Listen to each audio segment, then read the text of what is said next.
Good afternoon, ladies and gentlemen. There are a couple of decisions which were taken by the Cabinet and the Cabinet Committee on Economic Affairs. I would quickly run through some of the salient points, and then my honorable colleague, Mr. Narayansamy, would do a more detailed briefing on one of those issues which is obviously of great public interest. The Cabinet today approved the revival plan of Scooters India Limited. There was a decision to infuse 90.38 crores as the capital expenditure, and as well as restructure the debt which is there to the tune of 111.58 crores.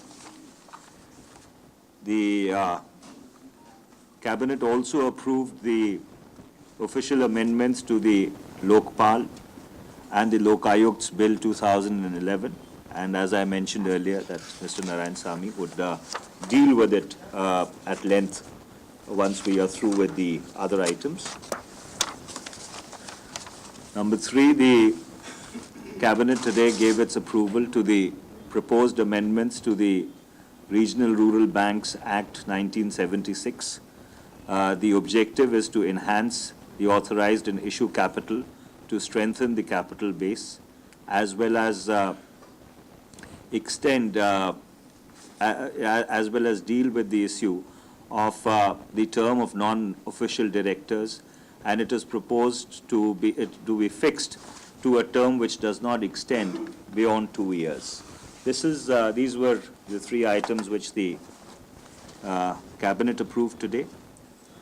The Cabinet Committee on Economic Affairs gave its approval to the proposal of ONGC Videsh Limited for the acquisition of a participating interest in ACG fields in the Caspian Sea sector and the BTC pipeline in Azerbaijan. This proposal would go a long way in augmenting India's quest for energy security. The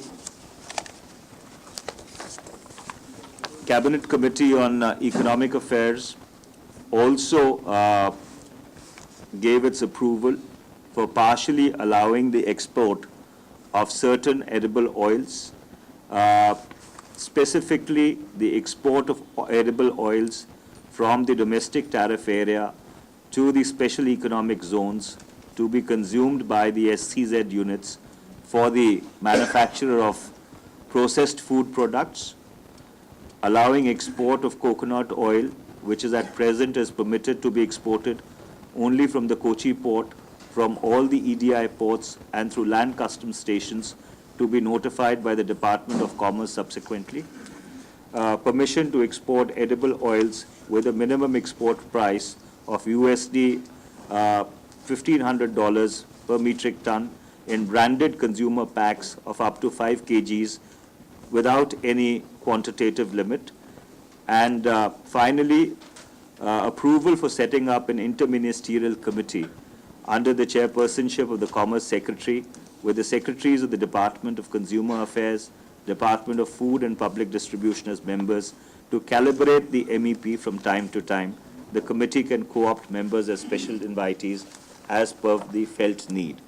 Finally, the Cabinet Committee on Economic Affairs also approved the fair and remunerative price which is payable to sugar mills for the 2013-2014 sugar season. The Cabinet Committee on Economic Affairs gave its approval for the fair and remunerative price to be fixed at rupees 210 per quintal. This price is linked to a basic recovery rate of 9.5%, subject to a premium of rupees 2.21 that is 2 rupees and 21 paise per quintal for every 0.1 percentage point increase in recovery above that level.